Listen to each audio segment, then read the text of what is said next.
Okay guys, so we got some Camelion pearl pigment. Oblivion is the type. 25 gram bag. As far as I can ascertain, 25 grams should make about 1 litre.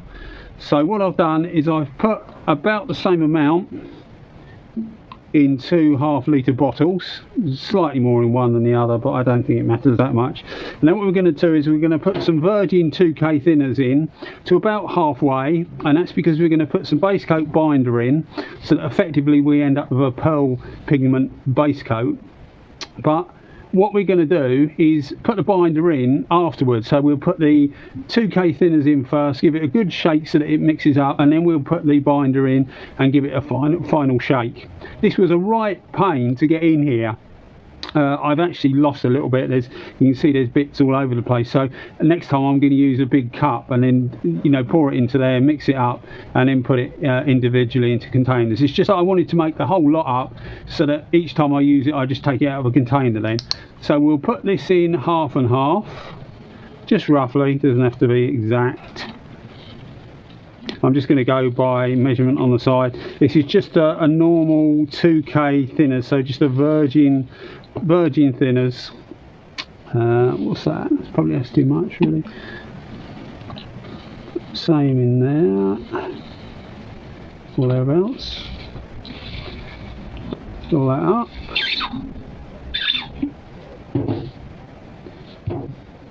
We've got a bit too much in that actually. The stuff's gone to the bottom, so pour a bit there. That's handy. That's handy. The pearl stuff stayed at the bottom, so that's about right. That will do. And then we're just going to add base coat binder. This is just a Capsi base coat binder.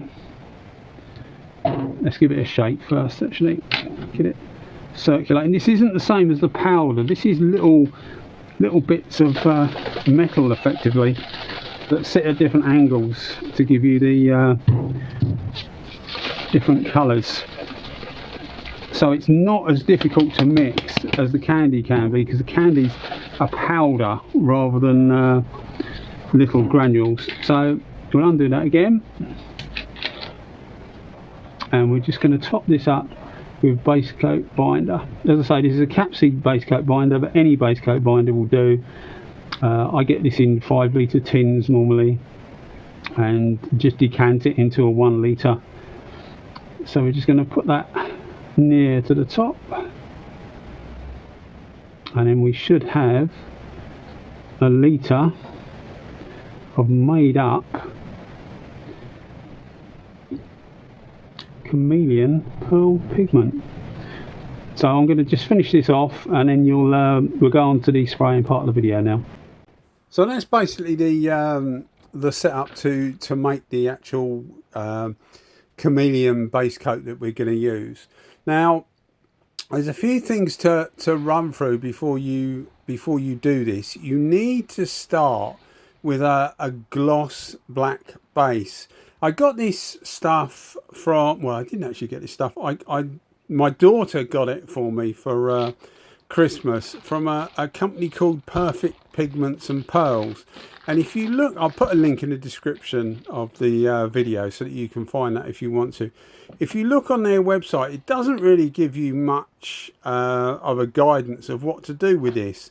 So I treated it like I would do a candy or the Mipa Vicrom video. Again, I'll try and remember to put a link in the description to the Mipa Vicrom video, because that starts in a very, very similar way. Because what you need to start off with is a gloss black base, or you can actually put this over a white for a real different contrast, but it needs to be a gloss base, and they normally recommend for this color a gloss black base, and that's the only information you got. So I knew the mixing ratios because the amount I bought was enough for 1 litre mixed, so that's how I knew to make it into 1 litre. And then I just thought, well, I'll treat it again like the Vicrom. I'll just build up layers after layer after layer and see how I get on. which is exactly what I did, and it seems to have worked well. You'll be able to tell at the end, it seems to have worked quite well. But one of the things they say, and again with the Vicrom video as well, is there's a certain window to actually spray this stuff, because if you use a 2K like I did, a 2K direct gloss, you can also use, obviously, the base and clear thing, where you put a base coat and then put a clear coat over the top. I actually add some clear coat into my 2K direct gloss, just to give it a bit more depth of gloss, really. But whichever way you do it, you'll end up with a glossy fuel tank. But because you're going to put effectively a clear base, well, a tinted base coat over the top, you have to be careful of how much you put on and the amount of time you leave it for. Now, with the Mipa one, I think it was a minimum of 2. I'm doing this by memory, so I could be slightly out, but I think it was a minimum of 2 days up to a maximum of 1 week. Well, I left this 3 days, because if you do it too early, you will pickle the 2K underneath. So whether it's direct gloss or clear coat you're using, because although a 2K product is resistant to thinners, which is obviously in the base coat, although it's resistant to that, when it's first laid, it's not. So if for example you was to spray a tank in 2K clear coat, leave it overnight, and then think, now I want a completely different colour, and you rubbed it down and you put a nice heavy coat of your solvent base coat over the top, ready for the next coat, there's a good chance it would pickle. It would start to react, so you get like a crazed paving effect on it. So you need to leave it a little bit of time, and then don't go too heavy with the base coat for 2 reasons. One is not to try and get a reaction with it, and the other one is, I think anyway, to slowly build up the colour to get to the colour that you want. Now obviously you're not trying to match anything with this. If you're doing side panels and mudguard, etc., you would do it all at the same time and all in the, with the same amount of coats, so it all looked exactly the same. But what I found with this was it was actually very, very easy to use. It's compared to like a flake paint job, where it depends on the size of the flake, but when you get to the bigger flake, it's an absolute mess. It goes everywhere. These days, if I do one of those, I'll put a sheet, the normal masking sheet. You get normally a 5 metre wide sheet of plastic that goes over a car to cover it up to mask. I've got a few rolls of those, and I just roll one of those out and put it over my working area, do whatever flake stuff I'm doing, and then you can wrap it up and throw it away. Not a very environmentally friendly way of doing it, but I suppose not much in painting is these days, really, is it? But it certainly saves getting flake all over the place, because otherwise you'll be months doing it. And I found using this give me a similar satisfaction to doing something like that, with a lot less mess. So if you fancy doing something a bit different, then this is actually a good place to start. The stuff will keep for ages. The stuff you see I mixed up, I've still got it now, still got some left now, and you just literally go to the bottle, because everything drops to the bottom. So you just go to the bottle, shake it up, and you're ready for use. No special tip size or anything. This was actually NS Iwata AZ4 in 1.0, so it's a relatively small tip. So the flake material in this just comes out absolutely fine. So it's just like a normal fine metallic, really. So I found it relatively easy to spray, but the rewards are really, really good. Obviously, if you're doing bikes and cars and things, it would be only a certain vehicle that you would want to put this colour on, but I thought it was really worth it for the amount of satisfaction it gives you to see it at the end. And of course you can get loads and loads of different colours. Let me look at my notes. What was this one? This was one called Oblivion, but you can get ones that are more straw coloured, because this one actually changes from like a blue to a purple, and in some light it goes to like a straw colour. But you can get some that are a bit warmer. But bang for your buck, this stuff, wasn't it? As I say, it was actually a present. I think it was about 15 GB pounds, so that'd be about $20 US. You may well, if you're in the States or somewhere like that, you may well get this stuff cheaper, because we seem to pay more money for the same stuff as a lot of other people these days. I'm not quite sure why, but we do seem to. But as I say, it's a really, really good thing to do, and I found it thoroughly enjoyable. One thing you need to look out for with the base coat, I said it goes over a gloss black. It does need to be a really good gloss black. So if you've got a few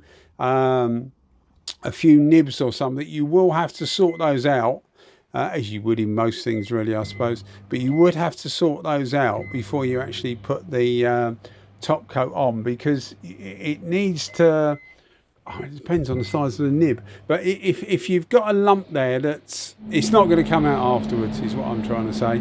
And you'll find that because the way the material lies on it, if you've got a little area that's proud, the material will sit differently, so it'll look odd when it's actually finished. So make sure that the base that you've got is really, really well prepared and nice and clean, I suppose is what the word I'm looking for, and it will reward you in spades. I just used a normal clear coat. What did I use? I think I used multi-mix. Yeah, multi-mix 2. Temperature of this was 8 degrees Celsius, so it was quite chilly. So I did use heat. Well, you see me here. I did use heat on it because I needed to. But in the better weather, you just wouldn't need to. But I thought this one would be better to use the MM2, because the AZ4 in a 1.0 doesn't actually throw out loads and loads of material, because it only literally runs at 1 bar, and as I say, it's got a fairly small tip. And with the U-Pole clear coat, the cheap clear coat I normally use, I think it would have handled it okay, but you just can't get enough material on. So something like the multi-mix does flow out easier, so you don't need so much on most of the time. So I thought, well, I'll use the multi-mix rather than the stuff I normally use. But you can see already it actually starts to catch the light before you'd actually put the clear coat on anyway. But when you put the clear coat on, it brings it to life. Really, really nice. You'll see that I'm using, well, you won't see, but, well, you will see actually, because I'm using 2 different cameras. Sorry, one is the GoPro, which is on my head, and the other one is a Samsung S22, I think it's phone. And you'll see that it looks better off the phone rather than the GoPro, basically. So the stuff towards the end is with a different phone, and it looks slightly enhanced, but it is whatever the phone does. But you can see it in natural light as well, and it looks really, really good. I didn't find any problem putting the clear coat on this. Apparently you have to be careful not to overdo it, because if you put too much on, it can affect the gloss of the black underneath, because some of what you see is the gloss coming through, which is the same thing that the Vicrom does as well. It uses some of the gloss of the underneath to come through, rather than when you do a normal paint job, you actually obviously cover everything up underneath. It doesn't seem to quite work like that, because although it looks like you're putting quite a lot of material on, when you actually look at it, it's nearly all clear. It's purely the little bits of metal that are giving it the colouring basically. So yeah, as long as you do basically what I've done here, I think you'll be rewarded with a really, really good paint job. And as I say, for me, I found it thoroughly entertaining, really enjoyable to do. I must get some more colours as well, because I'd like to experiment with different colours, and use a gloss white as well, because I know you can use a gloss white. I don't think this responds very well to like silvers and golds like candies do, but I think it would respond well to a gloss white, just as a total contrast really. But here's what you see at the end, and as I say, it looks more enhanced, and that's just because that's what the phone camera does. But it looked pretty true life. This is straight away after it's just been after the clear's just been put on it. I left it for, I think it's 4 days. Let me look at my notes. No, I left it for 5 days. And the reason I left it for 5 days is I wanted to see if it died back, because one of the things that can also happen with the Mipa Vicrom, when it goes over a black gloss, it can die back. So I thought, well, I'll leave it 5 days, which is, you know, as long as you practically can, really. And the stuff you'll see in a minute outside is all left for, as I say, 5 days. And it did lose some of its impact, but it hasn't been touched, it hasn't been polished, it hasn't been anything. It didn't really need a flat, to be fair, because the little AZ4 does quite well as long as you take it easy. And as I say, with the Mipa, the Multi-Mix 2, that seems to flow out quite well. So it had a really nice flat finish, but it could have done with a polish at this point. But it's pointless me polishing it, because I like to show you, you know, what I've done and how it finishes, rather than what it can be. It's what it is rather than what it can be. But I think you'll agree, it looks really, really good. And we got some, I don't think I've got any real sunlight. This is sunny-ish. You'll see that the shadows are there, but they're not that strong. But, you know, beggars can't be choosers, especially in the UK, where we get normally pretty rubbish weather. I think a lot of the, as I'm narrating this, a lot of the world's getting record temperatures, and we've got very average temperatures and showers all the time. So hopefully you can see where you get to like different angles, you actually do get a sort of like a goldy color as well. But thoroughly enjoyed doing it. If you fancy doing something, as I say, something a little bit different, a little bit out of the ordinary, get yourself some of this Camelion Pigment. I think it's called Camelion Pigment, from Pigments and Pearls, or wherever you can, and have a go at it, because it's really, really fascinating to do. As I say, it's the first time I've ever done it, and I thought, well, I'll run through it with you guys. Hopefully I've got across what I wanted to get across, you know, and you can see how it turned out. Anyway, guys, as always, thanks for watching the video. You keep them coming, and I'll keep making them. And until the next one, then it's me saying bye for now. And sorry I didn't say welcome to another video, but I forgot. Cheers, guys. Thanks a lot. Bye bye.